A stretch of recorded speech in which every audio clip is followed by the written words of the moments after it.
As my heir, William now assumes the Scottish titles which have meant so much to me. He succeeds me as Duke of Cornwall and takes on the responsibilities for the Duchy of Cornwall.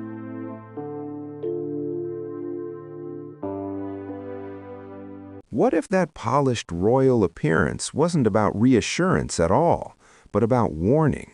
And what if the real transfer of power happened in silence, right in front of everyone, while most people were watching the wrong thing? Let me set the scene. When the palace doors opened that morning, the expectation was comfort, tradition, familiar rhythms, the kind of royal choreography that's meant to tell everyone, relax, nothing to see here, the crown is steady, the future is under control. That's what these moments are designed to do. They're visual lullabies. But instead of comfort, something else crept in, something sharper. William and Catherine didn't step forward like heirs waiting patiently in line. They walked in like people already carrying the weight. Not eager, not tentative, settled. And once you noticed it, you couldn't unsee it.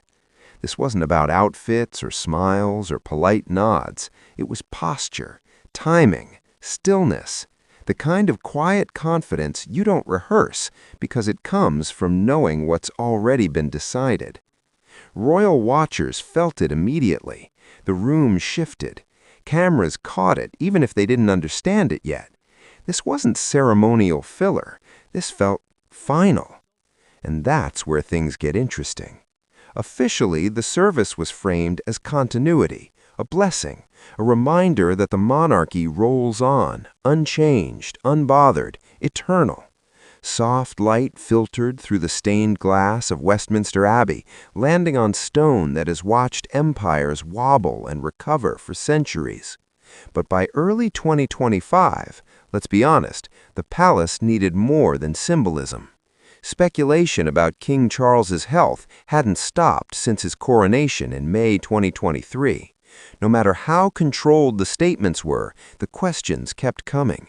The monarchy doesn't just survive on crowns and carriages, it survives on confidence, and confidence had started to fray.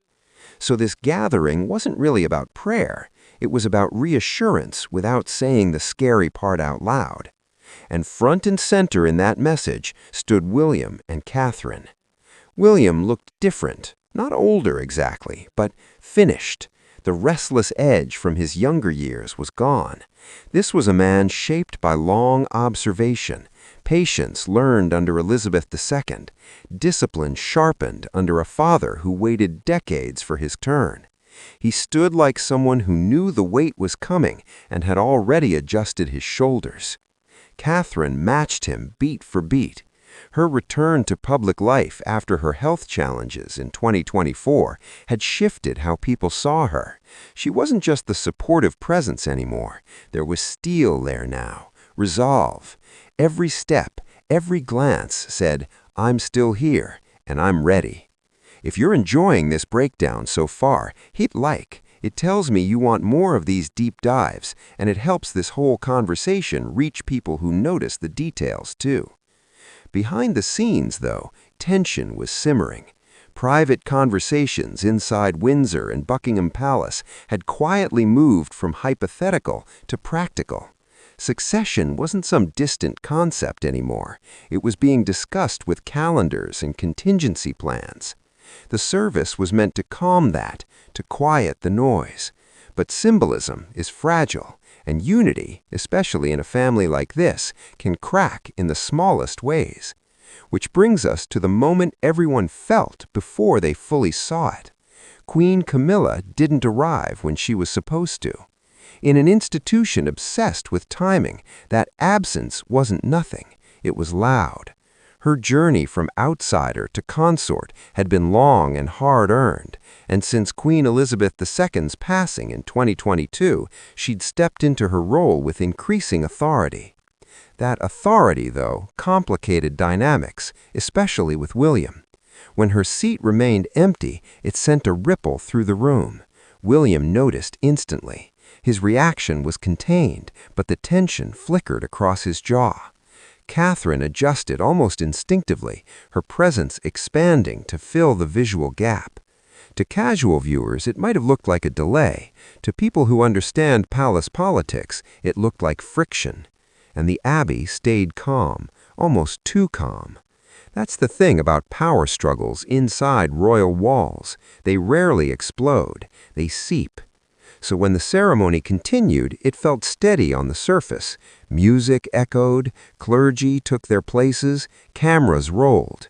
But then something happened that wasn't supposed to. The bells began to toll, deep and heavy, rolling through the nave like a warning. And long before anyone moved, advisors knew something was wrong. Months of planning can't prepare you for a moment when someone decides not to follow the script. The great wooden doors swung open with force, not ceremonially, urgently. Heads turned before protocol could catch up, and there she was, Camilla, advancing down the central path, not the discreet route prepared for her, but straight through the visual heart of the ceremony. This wasn't symbolism, this was assertion. Her heels struck the marble too fast, too loud. The choir faltered, clergy hesitated. No one stepped in because no one had prepared for defiance in a space built entirely on order. William didn't move. Duty locked him in place, but you could see it in his face, the strain, the awareness that something had slipped out of control. Catherine saw everything. When Camilla edged into the camera's line, attempting to reclaim attention, she didn't react with drama, just a glance, precise, controlled, enough to register. And then came the moment that unsettled even seasoned insiders. Camilla reached toward the sacred objects, a space reserved for the sovereign and his heir. Low words were exchanged with nearby clergy. The public didn't hear them, but the effect was immediate. The rhythm of the service broke. Silence fell where prayer should have continued. If this is already giving you chills, you're not alone. Drop a comment and tell me what you noticed when you first watched this moment. I want to hear what stood out to you. That silence wasn't empty. It was loaded. King Charles saw it all. And here's the part people miss when they underestimate him. This is a man who waited decades for the crown. He knows the cost of hesitation. The fatigue that followed him in early public appearances after 2023 was gone. What stood there was a ruler fully aware that authority only works if it's exercised. He read the room instantly. His son's restraint, his daughter-in-law's composure, and beside him, a loss of control that couldn't be ignored. When he moved, he didn't rush. Each step toward the sanctuary was deliberate, measured, heavy with intent. The clergy froze, cameras kept rolling, the abbey held its breath. The crown he reached for wasn't the flashy one people recognize from portraits. It was smaller, symbolic, dense with meaning. And when he lifted it, this stopped being about a misstep. It became a decision. No anthem, no announcement, no spectacle. Just a quiet assertion that said, enough. William stood ready. Catherine stood steady. Camilla stood frozen. The positioning said everything. Authority doesn't negotiate in moments like this. It claims space. And in that instant, years of careful maneuvering dissolved. If you've made it this far, make sure you're subscribed. This channel lives for the moments history whispers instead of shouts. After the Abbey emptied and the convoy rolled back through London, the real shift happened behind closed gates. Inside Buckingham Palace, the silence wasn't awkward, it was purposeful. Charles didn't explode, he didn't argue, he corrected. Schedules pulled, names crossed out, roles reassigned, balcony appearances adjusted, state receptions reshaped. Camilla's title remained, her influence didn't.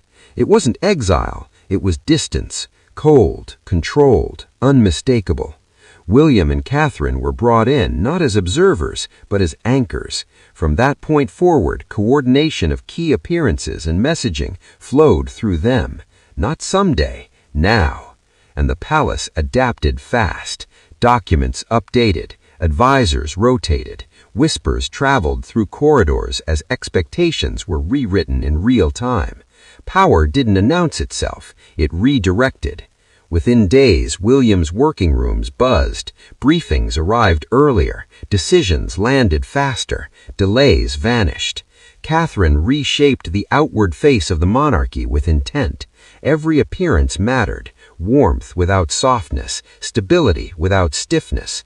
Public reaction followed. Polls reflected renewed confidence. Media tone shifted. The narrative moved away from uncertainty toward function. And quietly, Camilla's world narrowed. Invitations slowed. Appearances thinned. By mid-2024, her absence wasn't subtle anymore. It was understood. Charles looked lighter. The burden of balancing loyalty and duty lifted once the decision was made. His focus sharpened. The future was secured. What happened wasn't dramatic. No speeches, no declarations, just a recalibration. By the time summer arrived, the monarchy was running on a new rhythm. Some figures stepped forward, others faded back, and the crown continued. So here's the real question. Was that first appearance about tradition or about